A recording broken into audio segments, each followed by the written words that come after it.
છે।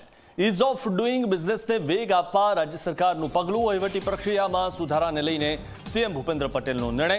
સરકારી જમીન ફાળવણીની પ્રક્રિયા ઝડપી અને સરળ બનશે। જિલ્લા કલેક્ટર અને જિલ્લા વિકાસ અધિકારીઓની સત્તા મર્યાદામાં વધારો કરવામાં આવ્યો છે। જિલ્લા કક્ષાએ જ જમીન ફાળવણીના વધુ નિર્ણય શક્ય બનશે। અરજદારોને હવે ગાંધીનગર સુધી ધક્કા નહીં ખાવા પડે।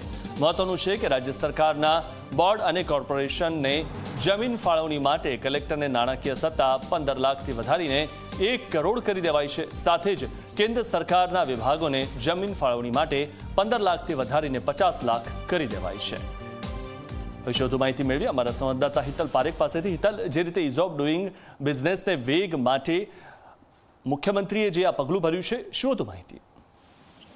જી મિથુન, એવું કહી શકાય કે રાજ્ય સરકારે જમીન ફાળવણીની જે પ્રક્રિયા છે એ વધુ ઝડપી બનાવવા માટે કલેક્ટર અને ડીડીઓને ની સત્તા જે મર્યાદા હતી એમાં વધારો કરવાનો નિર્ણય લીધો છે।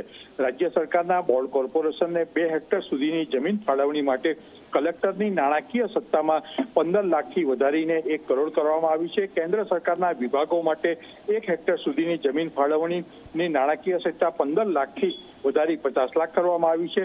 સરકારી કર્મચારી કે વ્યક્તિગત રહેઠાણ હેતુ માટે જમીનની ફાળવણીની નાણાકીય સત્તા 1 લાખથી વધારી 20 લાખ કરવામાં આવી છે। સરકારી ગૃહ નિર્માણ મંડળીઓ અને જમીનની ફાળવણીની સત્તાની મર્યાદા 6 લાખથી વધારીને 50 લાખ કરવામાં આવી છે। આમ ગામતળ પ્લોટ ફાળવણીની સત્તામાં પણ વધારો કરવામાં આવ્યો છે। એટલે ક્યાંક ને ક્યાંક સીધી રીતે જોવા જઈએ તો સરકારી જમીનની ફાળવણીની પ્રક્રિયા વધુ સરળ, ઝડપી અને પારદર્શક બનશે। ઇઝ ઓફ ડુઇંગ બિઝનેસ વેગ આપવા માટે વિકાસ પ્રોજેક્ટોને પણ ઝડપી મંજૂરી મળશે તેવો સરકારનો દાવો છે। જી આભાર હિતલ, માહિતી આપવા બદલ।